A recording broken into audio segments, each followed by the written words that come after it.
नमस्कार दर्शकों, मेरा नाम आयुष राज है और आप न्यूज़ फीड देख रहे हैं। मैं इस वक्त मौजूद हूँ प्रयागराज के परेड ग्राउंड पे।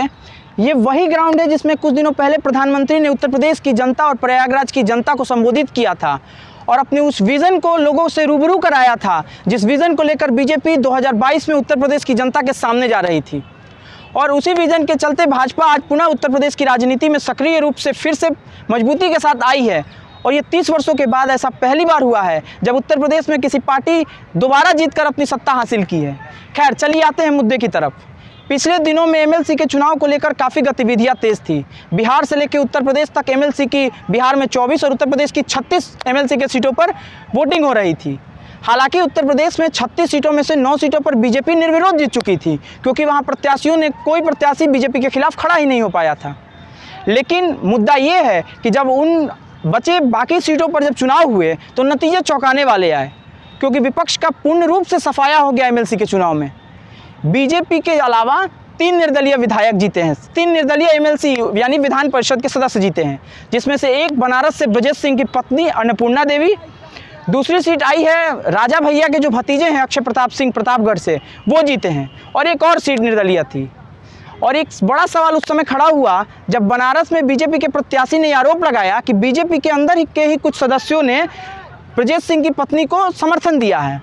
और नतीजे जब आए तो आप उससे जान गए होंगे, क्योंकि वहाँ बीजेपी के प्रत्याशी तीसरे नंबर पर रहे थे। ये तो हुई उत्तर प्रदेश की बात। अब चलते हैं बिहार के 24 विधानसभा की सीटों की ओर। बिहार में जब चुनावी नतीजे आए तो वो भी लगभग कुछ चौंकाने वाले थे। हालांकि ये तीनों पार्टियों के लिए लगभग बराबर से थे, क्योंकि 7 सीटों पर जहां भारतीय जनता पार्टी ने जीत दर्ज की, तो वहीं पे 5 सीटों पर जेडीयू ने और 6 सीटों पर राजद ने जीत दर्ज की। राजद ने जिस समीकरण को साधते हुए बिहार की राजनीति को नया दिशा देने का प्रयास किया, वो काफ़ी दिलचस्प था, क्योंकि जो आरजेडी, जो लालू प्रसाद यादव की पार्टी बिहार में एमवाई यानी मुस्लिम और यादव समीकरण के बल पे बिहार की सत्ता पर राज किया करती थी, वो इस चुनाव में बेहद संजीदगी रूप से एक नया समीकरण बनाते हुए भूमिहार, यादव और मुसलमान की समीकरण के साथ नया सियासत को अपना जन्म देने लगी है। इस बार जो 6 राजद के विधायक जीते हैं, उसमें 3 भूमिहार समुदाय से आते हैं और बिहार में भूमिहार समुदाय का वोट करीब 6 से 7% का है।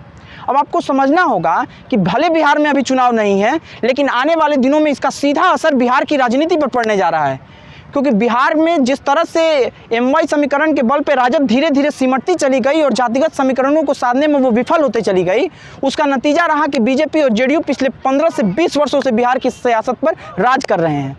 अब देखना होगा कि राजद का ये स्टेप क्या आने वाले दिनों में बिहार में एक नया सियासी रूप से एक नई पारी की शुरुआत करेगा, या फिर इससे कहीं ना कहीं भाजपा को और जेडीयू को आने वाले दिनों में फ़ायदा होगा।